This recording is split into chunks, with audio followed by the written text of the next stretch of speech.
PPG gelombang 1 Universitas Pramoja. Salam sejahtera. Kopi tadi. Aduh guyu, awal kan ajamu aku yang guyu di sana.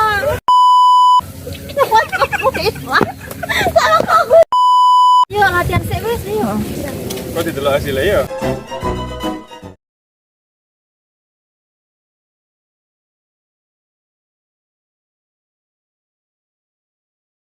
Assalamualaikum warahmatullahi wabarakatuh. Salam sejahtera untuk kita semua. Om Swastiastu. Namo Buddhaya. Salam kebajikan. Saya Fitra Pratama Dewi.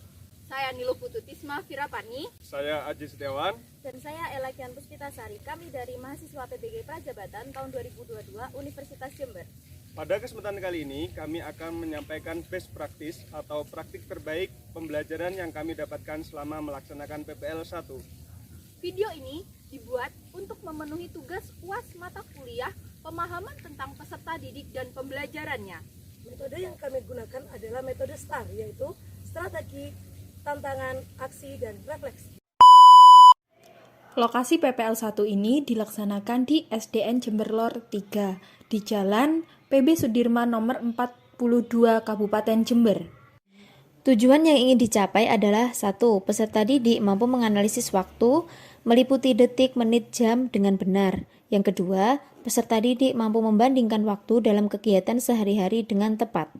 Waktu pelaksanaan PPL 1 ini dilaksanakan pada hari Kamis 8 Desember 2022 pada pukul 07 hingga 08.45 atau 3 JP. Situasi atau kondisi yang menjadi latar belakang masalah. Dalam dunia pendidikan, kegiatan belajar merupakan kegiatan yang paling penting. Artinya, berhasil atau tidaknya pencapaian tujuan pendidikan sangat tergantung pada bagaimana peserta didik mengalami proses belajar.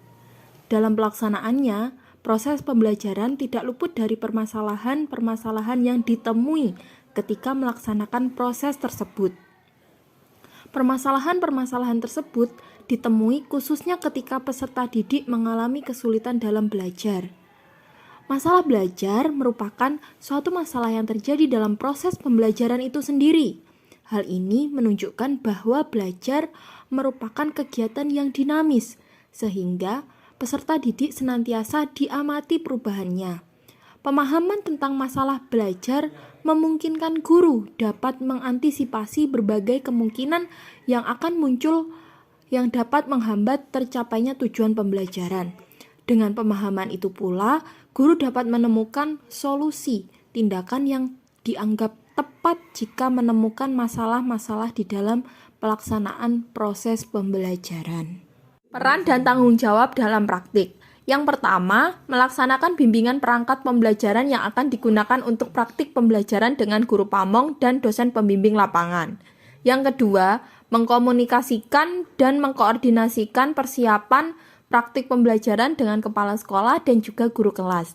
Yang ketiga, menyiapkan perangkat pembelajaran dan beberapa media atau peralatan yang akan digunakan. Yang keempat, melaksanakan praktik pembelajaran yang disupervisi oleh guru pamong dan juga dosen pembimbing lapangan. Dan yang terakhir, mengupload video pembelajaran di LMS dengan durasi maksimal 15 menit, kemudian mendiskusikannya dengan teman-teman sejawat.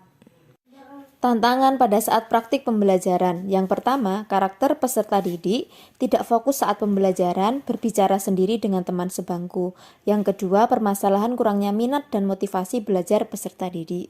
Yang selanjutnya adalah kegiatan aksi. Pada kegiatan aksi ini terdapat beberapa perangkat pembelajaran yang digunakan dalam mengatasi berbagai problema selama menjalani praktik di SDN Jember Lor 3. Yang pertama dengan menggunakan modul ajar, yang kedua PowerPoint, yang ketiga kuisis, yang keempat LKBD, dan yang terakhir adalah video pembelajaran.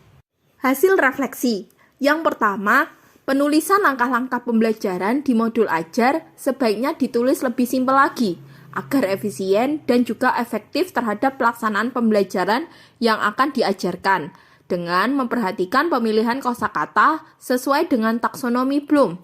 Yang kedua, pada langkah-langkah kegiatan pembelajaran, pendahuluan, inti dan juga penutup, alokasi waktu, kegiatan pembelajaran perlu ditulis.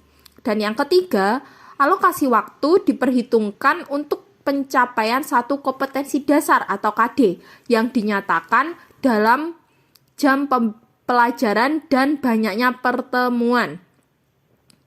Keempat, perlu adanya kesepakatan awal untuk menjawab pertanyaan dengan peserta didik sehingga kelas kondusif saat proses pembelajaran. Dan yang kelima, pembuatan LKPD harus disesuaikan dengan tingkatan dan juga karakteristik peserta didik.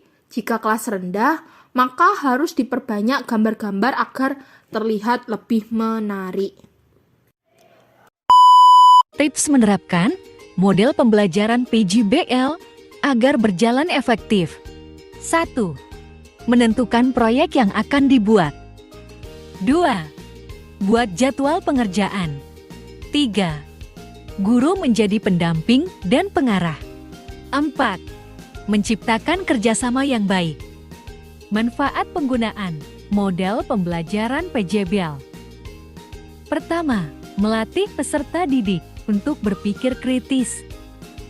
Kedua, melatih peserta didik untuk memecahkan masalah. Ketiga, melatih kekompakan dan kepercayaan diri peserta didik. Keempat, peserta didik mampu berpikir kreatif dan inovatif dalam pembuatan produk. Siklus iki loro apa telu? Iki lo api siklusnya senggang sendiri. Ojo mendingan iku lho. Iya, Tapi diketik dek kene ngono iku. Oh iya, ketikan. Lora, Terima kasih sudah menyimak video praktik baik dari kelompok kami. Sampai bertemu di video selanjutnya. bye-bye.